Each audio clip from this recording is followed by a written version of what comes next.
નમસ્કાર દોસ્તો, સ્વાગત છે તમારું તમારી પોતાની યુટ્યુબ ચેનલ જીકે બેમ કસર ગુજરાતી જીકે પર. આજે આપણા વિડીયોમાં 27 માર્ચ 2026ના 15 મોસ્ટ ટાઈમબી ટોપિકના ડિટેલમાં કવર કરીશું, એ પણ ખૂબ જ ઝડપથી. તો પૂરો વિડીયો બહુ ધ્યાનથી જોજો. લાસ્ટમાં તમારી ટેસ્ટ હશે જેના જવાબ તમારે કોમેન્ટમાં આપવાના છે. અને સાથે જ મિત્રો, ગઈકાલના વિડીયોના જે મિત્રો જવાબ આપ્યા છે તેમાંથી 3 મિત્રોના નામ પણ આપણે એનાઉન્સ કરવાના છે. તો ચલો વિડીયો સ્ટાર્ટ કરીએ છીએ. સાથે જ મિત્રો, જો તમે આપણી ચેનલના વિડીયોને દરરોજ ફોલો કરો છો તો તમે કોઈ પણ કોમ્પિટિટિવ એક્ઝામની તૈયારી કરો છો તેમાં તમને નિશ્ચિત ફાયદો થશે, કારણ કે આપણે એવા જ 15 પ્રશ્નો લઈએ છીએ કે જે તમારી તમામ સ્પર્ધાત્મક પરીક્ષા માટે ખૂબ જ ઉપયોગી હોય. અને મિત્રો, આવનારા મહિનાઓમાં જીપીએસસી અને ગૌણ સેવાની ઘણી બધી પરીક્ષાઓ આવવાની છે, અને માટે જ કરંટ અફેર્સ તમે અત્યારથી જ ચાલુ કરી દેજો. અને દરરોજ સવારે 8 વાગે આપણી ચેનલના વિડીયો જોવાની ટેવ અચૂકથી રાખજો, કારણ કે આવા નાના નાના પ્રયત્નો જ એક દિવસ મોટી જીત અપાવે છે. અને જો હજુ સુધી ચેનલને સબસ્ક્રાઇબ ના કરી હોય તો જલ્દીથી કરી લેજો, જેથી કરીને કરંટ અફેર્સ બાબતે તમારે બીજું કંઈ જ વિડીયો કે મેગઝીન જોવાની જરૂર ન રહે. તો ચલો વિડીયો સ્ટાર્ટ કરીએ છીએ. આજનો પહેલો પ્રશ્ન છે, વિશ્વ રંગમંચ દિવસ ક્યારે ઉજવવામાં આવે છે? તો મિત્રો, આજે વિશ્વ રંગમંચ દિવસ છે, એટલે કે વર્લ્ડ થિયેટર ડે. તે મનાવવામાં આવે છે 27 માર્ચના રોજ. આ દિવસની ઉજવણીનો જે મુખ્ય ઉદ્દેશ્ય છે એ છે કે જે વિશ્વભરમાં જે આ રંગમંચ એટલે કે નાટકની જે કળા હોય છે તેને પ્રોત્સાહન આપવા માટે, સાથે જ તેનું જે સાંસ્કૃતિક મહત્ત્વ છે તેને સમજાવવાનો, અને આ જે ફિલ્ડ સાથે જે પણ લોકો જોડાયેલા છે તે તમામ કલાકારોના કાર્યને સન્માન કરવાનો છે. આ દિવસની શરૂઆત 1961માં ઇન્ટરનેશનલ થિયેટર ઇન્સ્ટિટ્યૂટ, કે જેને ટૂંકમાં ITI કહે છે, તેના દ્વારા કરવામાં આવી હતી. પ્રથમવાર આ વિશ્વ રંગમંચ દિવસની વાત કરીએ તો તે 27 માર્ચ 1962ના રોજ ઉજવવામાં આવ્યો હતો. દર વર્ષે આજે ઇન્ટરનેશનલ થિયેટર ઇન્સ્ટિટ્યૂટ હોય છે, તેમાંથી વિશ્વનો કોઈ પ્રખ્યાત નાટ્યકાર અથવા તો અભિનેતા હોય તેમના દ્વારા એક વિશેષ સંદેશ લખવામાં આવે છે. અને આ વર્ષની વાત કરીએ તો 2026 માટે આ સંદેશો પ્રખ્યાત અભિનેતા વિલિયમ ડાફો દ્વારા આપવામાં આવ્યો છે. સાથે જ મિત્રો, આ જે રંગમંચ છે ને એ ખાલી કંઈ મનોરંજનનું સાધન નથી, પરંતુ સમાજનો એક અરીસો છે, કારણ કે તે સામાજિક પ્રશ્નો, લાગણીઓ અને માનવીય અનુભવોને જીવંત કરીને રજૂ કરવાનું એક શક્તિશાળી માધ્યમ પણ છે. અને મિત્રો, જો ભારતની વાત કરીએ તો આ પરંપરા ખૂબ જ જૂની છે, કારણ કે જે ભરત મુનિનું જે નાટ્યશાસ્ત્ર છે એ વિશ્વનો સૌથી જૂનો નાટ્ય ગ્રંથ માનવામાં આવે છે. અને ભારતની વાત કરીએ તો તેમાં ભવાઈ, યક્ષગાન અને કથકલી જેવા લોકનાટ્યો સ્વરૂપો આજે પણ લોકપ્રિય છે. તો મિત્રો, ચલો તમને અહીંયાથી એક પહેલો ક્લાસરૂમ ક્વેશ્ચન પૂછી લઈએ. અહીંયા મિત્રો એક શબ્દ આવે છે ભવાઈ.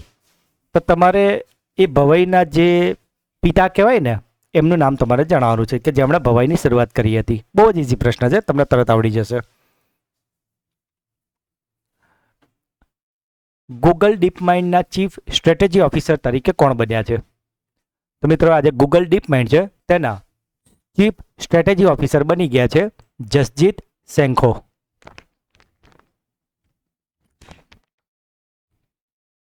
ભારતીય વાયુસેના કયા દેશની રોયલ એરફોર્સના પાયલોટોને તાલીમ આપશે?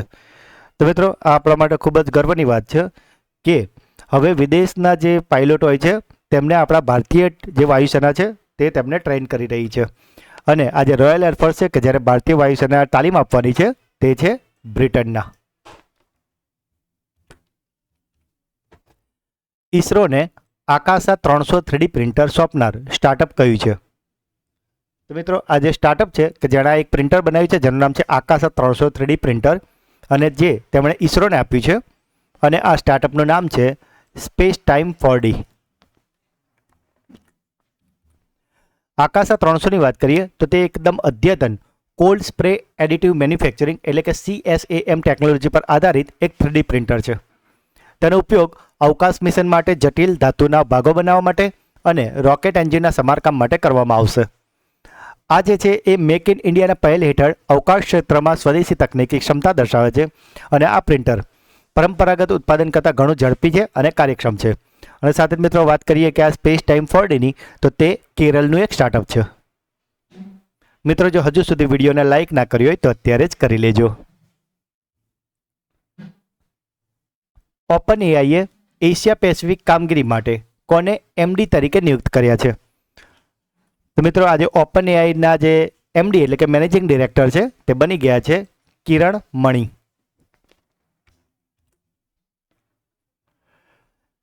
2026માં ટોચના જે 30 એરપોર્ટનું એક લિસ્ટ બહાર પડ્યું છે, તેમાં ભારતનું માત્ર એક જ એરપોર્ટ એમાં સામેલ થયું છે.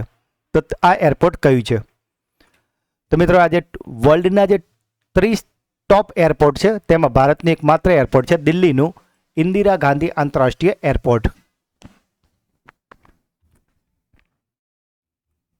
સાથે જ મિત્રો ફેબ્રુઆરીનો મંથલી કરંટ અફેર્સ વિડીયો કે જેમાં આપણે ફેબ્રુઆરીના મોસ્ટ આઈએમપી 200 MCQ કવર કર્યા છે, તે વિડીયોની લિંક તમને આ જ વિડીયોના ડિસ્ક્રિપ્શનમાં મળી જશે.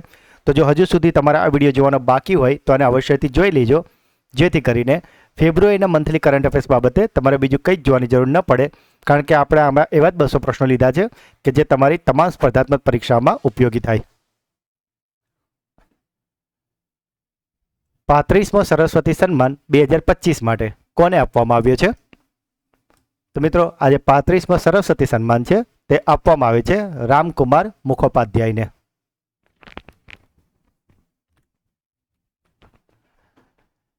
પશ્ચિમ એશિયા સંકટને કારણે કયા દેશે ઉર્જા કટોકટી જાહેર કરી છે? તો મિત્રો આજે પશ્ચિમ એશિયામાં અત્યારે જે ઈરાન ઇઝરાયલ વગેરે યુદ્ધ ચાલી રહ્યા છે તેના કારણે આ ઉર્જાની કટોકટી છે તે જાહેર કરી છે ફિલિપાઇન્સે. પશ્ચિમ એશિયામાં વધતા જતા તણાવને કારણે જે ક્રૂડ ઓઇલ હોય છે તેની સપ્લાય ચેન પ્રભાવિત થઈ છે અને જેના કારણે ઇંધણના ભાવમાં મોટો ઉછાળો આવ્યો છે. એનર્જી ઇમરજન્સીનો હેતુ એ છે કે દેશના જે ઉર્જા ભંડાર છે તેને સુરક્ષિત કરવાનો, વીજ વપરાશને નિયંત્રિત કરવાનો અને આવશ્યક સેવાઓ માટે ઇંધણની ઉપલબ્ધતા સુનિશ્ચિત કરવાનો છે. ફિલિપાઇન સરકારે આ સમયગાળા દરમિયાન ખાનગી અને સરકારી કચેરીઓ માટે ઉર્જા બચતના કડક નિર્દેશો પણ જાહેર કર્યા છે. નિંગોલ વન પહેલ કયા રાજ્ય દ્વારા શરૂ કરવામાં આવી છે? તો મિત્રો આજે નિંગોલ વન પહેલ છે તેને શરૂ કરી છે મણિપુરે. મિત્રો જો અહીંયા વાત કરીએ નિંગોલની, તો નિંગોલ શબ્દનો મણિપુરીમાં અર્થ થાય છે છોકરીઓ, એટલે કે બેટિયા, બેટી જે આપણી પોતાની છોકરી હોય, છોકરી બેટિયા જેને હિન્દીમાં કહેવાય એ. અને આમાં જે લોકો અફીણની ખેતી કરે છે અને એનો ગેરકાયદેસર વેપાર કરે છે તેવા લોકોને આ નિંગોલ વન પહેલના હેઠળ તેમને અફીણના બદલે કોઈ બીજો અન્ય વ્યવસાયિકમાં જોડવામાં આવે છે અને સાથે તેમને આજીવિકા પૂરી પાડવા માટે સહાય પણ કરવામાં આવે છે.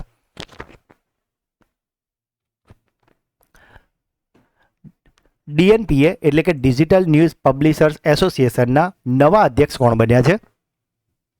તો મિત્રો આજે DNPA છે તેના નવા અધ્યક્ષ બની ગયા છે પુનિત ગુપ્તા.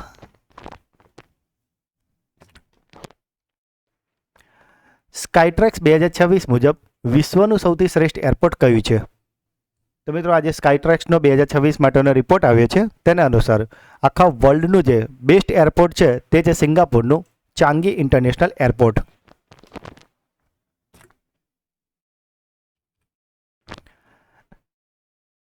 IPLના ઇતિહાસની સૌથી મોંઘી ટીમ કઈ બની છે? તો મિત્રો આજે IPL છે તેના ઇતિહાસમાં સૌથી મોંઘી ટીમ કે જેને 16,700 કરોડમાં ખરીદવામાં આવી છે અને તે ટીમ છે RCB એટલે કે royal Challengers Bangalore.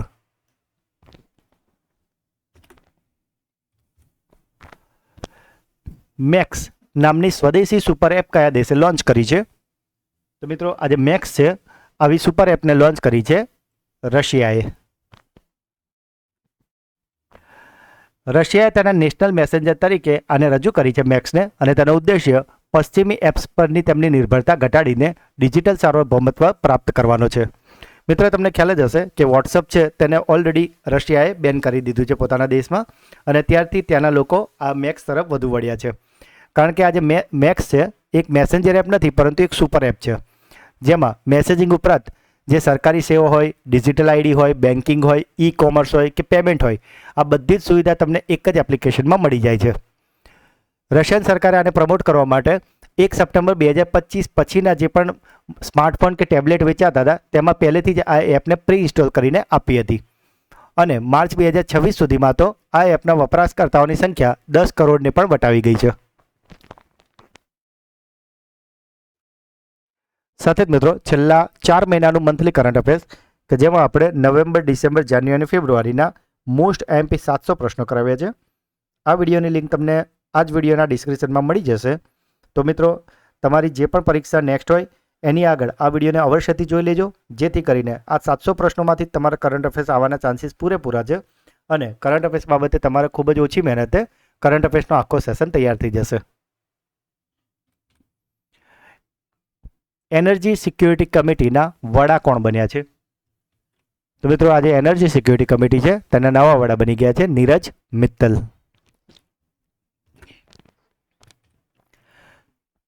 International film festival Delhi 2026ની શરૂઆત કઈ ફિલ્મથી થઈ છે? તો મિત્રો આજે નવી દિલ્હીમાં ઇન્ટરનેશનલ ફિલ્મ ફેસ્ટિવલ શરૂ થયો છે. તેની શરૂઆતમાં જે પ્રથમ પિક્ચર પ્રદર્શિત થઈ છે તેનું નામ છે સિરાટ. તો મિત્રો આ હતા આજના 15 પ્રશ્નો. હવે સમય છે તમારા સુપર ફાસ્ટ ફ્લેશ રિવિઝનનો, કે જેમાં ગઈકાલના જે 15 પ્રશ્નો હતા તેને ફટાફટ રિવિઝન કરી લઈએ. તો ગઈકાલનો પહેલો પ્રશ્ન હતો યુસીસી એટલે કે સમાન નાગરિક સંહિતા બિલ પસાર કરનારું દેશનું બીજું રાજ્ય કયું બન્યું છે? તો મિત્રો આ યુસીસી પાસ કરનાર બીજું રાજ્ય બન્યું છે આપણું ગુજરાત અને પહેલું હતું ઉત્તરાખંડ. જાપાને કયા ટાપુ પાસે રેર અર્થ એલિમેન્ટના મોટા ભંડારોની શોધ કરી છે? તો મિત્રો આ જે રેર અર્થ એલિમેન્ટ છે તે શોધાયા છે મિનામી ટોરીશીમા ટાપુ પાસે. કયા મંત્રાલયે રિયલ ટાઈમ માટે ઇન્ટરનલ ઓડિટ પોર્ટલ એટલે કે આંતરિક લેખા પરીક્ષા પોર્ટલ લોન્ચ કર્યું છે? તો મિત્રો આજે ઇન્ટરનલ ઓડિટ પોર્ટલ છે તેને લોન્ચ કર્યું છે ગ્રામીણ વિકાસ મંત્રાલયે. બ્રિક્સ દ્વારા મહિલા સશક્તિકરણનું ટ્રેલ બ્લેઝર પુરસ્કાર કોને આપવામાં આવ્યું છે? તો મિત્રો આજે ટ્રેલ બ્લેઝર પુરસ્કાર છે તે અપાયું છે કલ્પના સોરેનને. સુપ્રીમ કોર્ટના નિર્ણય મુજબ કયા ધર્મો સિવાય અન્ય ધર્મોમાં ધર્માંતરણ કરવા પર વ્યક્તિ અનુસૂચિત જાતિનો દરજ્જો ગુમાવશે? તો મિત્રો જો કોઈ પણ વ્યક્તિ હિન્દુ, શીખ અથવા તો બૌદ્ધ ધર્મ સિવાય અન્ય કોઈ ધર્મમાં જો ધર્માંતરણ કરશે તો તે પોતે અનુસૂચિત જાતિનો દરજ્જો ગુમાવશે. 12,000 મહિલાઓની સમાવેશ કરતી ભારતની સૌથી મોટી પ્રેગ્નન્સી કોહોર્ટ સ્ટડી કઈ પહેલ હેઠળ શરૂ કરવામાં આવી છે? તો મિત્રો આ પહેલ છે તેને શરૂ કરી છે ગર્ભીની પહેલ હેઠળ. ફેબ્રુઆરી 2026માં કયો દેશ નેધરલેન્ડને પાછળ છોડીને ભારતનું ત્રીજું સૌથી મોટું નિકાસ બજાર બની ગયું છે? તો મિત્રો નેધરલેન્ડને પાછળ છોડીને ભારતનો નિકાસકાર દેશ બની ગયો છે ચીન. ઇન્ડિયન ઓપન 2026 સ્ક્વોશ ટુર્નામેન્ટમાં પુરુષ સિંગલ્સનો ખિતાબ કોણે જીત્યો છે? તો મિત્રો આજે પુરુષ સિંગલ્સનો ખિતાબ છે તે જીત્યો છે અભય સિંહે. તો મિત્રો તમારા માટે અહીંયા ક્લાસરૂમ ક્વેશ્ચન છે કે પરમ દિવસના વિડીયોમાં આપણે તમને મહિલા સિંગલ્સનો ખિતાબ કોણે જીત્યો છે તે જણાવ્યું હતું. તો તમારે કોમેન્ટમાં ક્લાસરૂમ ક્વેશ્ચનમાં તેનો જવાબ આપવાનો છે કે ઇન્ડિયન ઓપન 2026 સ્ક્વોશ ટુર્નામેન્ટમાં મહિલા સિંગલ્સનો ખિતાબ કોણે જીત્યો છે? આસિયાનનો 11મો સભ્ય કયો દેશ બન્યો છે? તો મિત્રો આસિયાનનો 11મો સભ્ય બન્યો છે Timor Leste. Cold desert river bank restoration project કયા રાજ્યમાં શરૂ કરવામાં આવ્યો છે? તો મિત્રો આ શરૂ કરવામાં આવ્યો છે લદ્દાખમાં. મહિલા સ્વયં સહાય જૂથો માટે ભારતની પહેલી યુપીઆઈ લિંક્ડ ઓવરડ્રાફ્ટ કઈ બેંકે લોન્ચ કરી છે? તો મિત્રો આ જે યુપીઆઈ લિંક્ડ ઓવરડ્રાફ્ટ છે તેને લોન્ચ કરી છે બેંક ઓફ બરોડાએ. 16 વર્ષથી ઓછી ઉંમરના બાળકો માટે ઈ બાઇક અને ઈ સ્કૂટર ચલાવવા પર કયા પ્રતિબંધ મૂકવામાં આવ્યો છે? તો મિત્રો આ પ્રતિબંધ મુકાયો છે ક્વીન્સલેન્ડમાં કે જે ઓસ્ટ્રેલિયામાં આવેલું છે. વર્લ્ડ એર ક્વોલિટી રિપોર્ટ 2025 અનુસાર દુનિયાનો સૌથી પ્રદૂષિત દેશ કયો બન્યો છે? તો મિત્રો આ દુનિયાનો પ્રદૂષિત દેશ છે પાકિસ્તાન અને આમાં ભારતનો ક્રમ છે 6થો. તો મિત્રો અહીંયાથી તમારા માટે ત્રીજો ક્લાસરૂમ ક્વેશ્ચન છે કે ગઈકાલના વિડીયોમાં આપણે તમને વર્લ્ડનું સૌથી પ્રદૂષિત શહેરનું નામ જણાવ્યું હતું. તો તમારે તે શહેરનું નામ મને કોમેન્ટમાં જણાવવાનું છે. આ તમારો ત્રીજો ક્લાસરૂમ ક્વેશ્ચન છે. ગુજરાત સરકારે 20 ઉચ્ચ માંગવાળી નાગરિક સેવાઓને ડિજિટાઇઝેશન કરવા માટે કઈ પહેલ શરૂ કરી છે? તો મિત્રો આ જે પહેલ છે તેનું નામ છે સુગમ ડિજિટલ પહેલ. મિત્રો તો આપણે તમને ખ્યાલ હશે કે પરમ દિવસના વિડીયોમાં આપણે તમને રાજ્ય દર્શનમાં સિક્કિમ વિશે પૂછ્યું હતું અને મોટાભાગના મિત્રોએ ખૂબ જ ડિટેલમાં ખૂબ જ મહત્ત્વની બાબતો કોમેન્ટમાં જણાવી હતી અને જેમના સારા સારા જવાબ હતા એ આપણે કોમેન્ટ પણ કર્યા હતા. સાથે જ આપણે ગઈકાલના વિડીયોમાં ઉત્તર પ્રદેશ બાબતે પૂછ્યું હતું અને જેનામાં પણ મોટાભાગના મિત્રોએ જવાબ આપ્યા છે અને ખૂબ જ ડિટેલમાં અને ખૂબ જ સરસ સરસ જવાબ આપ્યા છે કે જે મેં પિન પણ કરેલા છે. તો તમે મિત્રો જે ગઈકાલનો વિડીયો છે તેની કોમેન્ટ્સમાં ખાસ એ જે કોમેન્ટો વાંચજો, કારણ કે એમાં ઘણી બધી એવી બાબતો હશે જે તમને નવી જાણવા મળશે. તો મિત્રો આજે આપણો રાજ્ય દર્શનમાં વારો છે આપણા પોતાના ગુજરાતનો. તો મિત્રો ગુજરાત વિશે તમારે તમામ જેટલી પણ મહત્ત્વની બાબતો છે ને એ બધી તમારે મને કોમેન્ટમાં લખવાની છે. જે બેસ્ટ મેસેજ હશે તેને આપણે પિન પણ કરીશું. અને મિત્રો જેમ હું કહું છું તેમ જ્યારે પણ તમે આવી રીતે ડિટેલમાં કોઈ પણ રાજ્ય વિશે લખો તો 3 વસ્તુ તો પહેલાં લખી જ દેવાની. શરૂઆત જ ત્યાંથી કરવાની. પહેલાં એનું પાટનગર, ત્યાર પછી એના સીએમ અને ત્રીજા એના રાજ્યપાલ. અને ત્યાર પછી એનામાં વિશે જેટલું પણ ત્યાંના પ્રખ્યાત અભયારણ્ય હોય, પર્વત હોય, નદી, મંદિર, પછી કોઈ ડેમ હોય, અભયારણ્ય હોય કે કોઈ એનું જીઆઈ ટેગ હોય કે કોઈ હાલમાં જ કોઈ એવી ફેમસ કોઈ ઘટના બની હોય, એ બધા વિશે તમે અંદર કાં તો એનો કોઈ ઇતિહાસ વિશે તમે દરેક વસ્તુ વિશે તમે ડિટેલમાં લખી શકો છો. પણ મિત્રો તમે જવાબ લાંબો લખો છો એના કરતાં ઇમ્પોર્ટન્ટ છે કે તમારી દરેક લાઇનમાંથી કંઈક ને કંઈક ઇમ્પોર્ટન્ટ ફેક્ટ નીકળવો જોઈએ. તો માટે મિત્રો તમે ક્યાંકથી સર્ચ કરતા હોય પણ એમાંથી સિલેક્ટેડ માહિતીઓ જ અલગ કરીને આમાં લખજો, જેથી કરીને તમારો એકદમ પ્રશ્ન કહે ને લાઇન ટુ લાઇન વાંચવામાં એકદમ માહિતીસભર લાગે. ગઈકાલનો છેલ્લો પ્રશ્ન હતો, $1 ટ્રિલિયન અર્થવ્યવસ્થાનું લક્ષ્ય ઝડપથી હાંસલ કરવા માટે કયું રાજ્યએ નિવેશ મિત્ર 3.0 લોન્ચ કર્યું છે? તો મિત્રો આ જે નિવેશ મિત્ર છે તેને લોન્ચ કર્યું છે ઉત્તર પ્રદેશે. તો મિત્રો આ હતા ગઈકાલના 15 પ્રશ્નો કે જેનું અત્યારે તો આપણે ફટાફટ રિવિઝન કર્યું છે. પણ ગઈકાલના વિડીયોમાં આપણે આને ખૂબ જ ડિટેલમાં અને સારી રીતે કવર કર્યું છે. તો જો હજુ સુધી તમે તે વિડીયો ના જોયો હોય તો તેને અવશ્યથી જોઈ લેજો. તે વિડીયોની લિંક તમને આ જ વિડીયોના ડિસ્ક્રિપ્શનમાં મળી જશે. તો મિત્રો હવે સમય છે તમારી બ્રેન બૂસ્ટર ટેસ્ટનો કે જેમાં 3 પ્રશ્નો પૂછવામાં આવશે જેના જવાબ તમારે કોમેન્ટમાં આપવાના છે. પરંતુ એ પહેલાં ગઈકાલના વિડીયોમાંથી જે મિત્રોએ બ્રેન બૂસ્ટર ક્વિઝના જવાબ આપ્યા છે તેમાંથી 3 મિત્રોના નામ અત્યારે આપણે એનાઉન્સ કરવાના છે. અને આ 3 મિત્રોના નામ છે જ્યોતિ બારિયા, જયાબેન પાંડોર અને પરમાર રીતુ. તો આ 3 મિત્રોને ખૂબ ખૂબ અભિનંદન કે જેઓ દરરોજ આપણી ચેનલના વિડીયોને જુએ તો છે જ, સાથે ક્લાસરૂમ ક્વેશ્ચન અને બ્રેન બૂસ્ટર ક્વિઝના જવાબો પણ જરૂરથી આપે છે. અને સાથે જ મિત્રો ગઈકાલે જે રાજ્ય દર્શન પૂછ્યું હતું યુપી વિશે, ઉત્તર પ્રદેશ વિશે, તેના વિશે મોટાભાગના મિત્રોએ ખૂબ જ સરસ સરસ જવાબ આપ્યા છે. અને તેમાં મીઠાપરા રીટા, વર્ષાબેન પ્રજાપતિ, પારુલબા રાઠોડ, મમતા પંડ્યા, આ તમામ મિત્રોના જવાબ આપણે પિન કર્યા છે કારણ કે તેમણે ખૂબ જ માહિતીસભર આખો રાજ્ય દર્શન કરાવ્યું છે. તો મિત્રો તમે પણ જો આજે ચેનલ પર નવા આવ્યા હોય તો આ બ્રેન બૂસ્ટર ક્વિઝ અને ક્લાસરૂમ ક્વેશ્ચનના જવાબો જરૂરથી આપજો. રાજ્ય દર્શન પર જરૂરથી કરાવડાવજો. જે બેસ્ટ કોમેન્ટ હશે રાજ્ય દર્શનની તેને આપણે પિન પણ કરીશું. અને આવતીકાલના વિડીયોમાં રેન્ડમલી 3 મિત્રોના નામ એનાઉન્સ થાય છે, તેમાંથી તમારું નામ પણ એનાઉન્સ થઈ શકે છે. તો મિત્રો આજનો પહેલો પ્રશ્ન છે, 35મો સરસ્વતી સન્માન 2025 કોને આપવામાં આવ્યો છે? ઇન્ટરનેશનલ ફિલ્મ ફેસ્ટિવલ દિલ્હી 2026ની શરૂઆત કઈ ફિલ્મથી થઈ છે? અને આજનો છેલ્લો સવાલ, મેક્સ નામની સ્વદેશી સુપર એપ કયા દેશે લોન્ચ કરી છે? તો મિત્રો 3 પ્રશ્નના જવાબ તમારે મને કોમેન્ટમાં જણાવવાના છે. અને સાથે જ મિત્રો આપણે જે શિક્ષણની સિરીઝ ચાલે છે તેમાં ખૂબ જ મહત્વનો ટોપિક કે RTE રૂલ્સ 2012 એટલે કે રાઇટ ટુ એજ્યુકેશનના જે નિયમો છે 2012ના તેની સંપૂર્ણ સમજ અને સાથે 50 MCQનો વિડીયો આપણી ચેનલ પર આવી ગયો છે. તો જો હજુ સુધી તમારે તે જોવાનો બાકી હોય તો તેને અવશ્યથી જોઈ લેજો. અને સાથે જ જો તમે આપણી ચેનલના વિડીયોને દરરોજ ફોલો કરશો તો તમે કોઈ પણ કોમ્પિટિટિવ એક્ઝામની તૈયારી કરો છો તેમાં તમને નિશ્ચિત ફાયદો થશે. કારણ કે આવનારી GPSC ક્લાસ 1-2ની પરીક્ષામાં કરંટ અફેર્સ છે એ વિનિંગ હોર્સ સાબિત થવાનો છે. અને એના માટે તમારે અત્યારથી જ મહેનત ચાલુ કરી દેવાની છે. તો મિત્રો જો તમને વિડીયો ગમ્યો હોય તો તેને લાઇક કરજો. જે પણ પ્રશ્નો પૂછવામાં આવે છે કે તમારો કોઈ ડાઉટ છે અને ખાસ વિડીયો તમને કેવો લાગ્યો એ કોમેન્ટમાં જરૂરથી જણાવજો. હું દરેક કોમેન્ટ વાંચું છું અને દરેક કોમેન્ટનો હું પર્સનલી રિપ્લાય જરૂરથી કરું છું. અને જે બેસ્ટ કોમેન્ટ હશે એને આપણે પિન પર કરીશું. વિડીયોને મિત્રો તમારા 5 વોટ્સઅપ ગ્રુપ અને 5 ટેલિગ્રામ ગ્રુપમાં અવશ્યથી આ વિડીયોની લિંકને શેર જરૂરથી કરજો મિત્રો.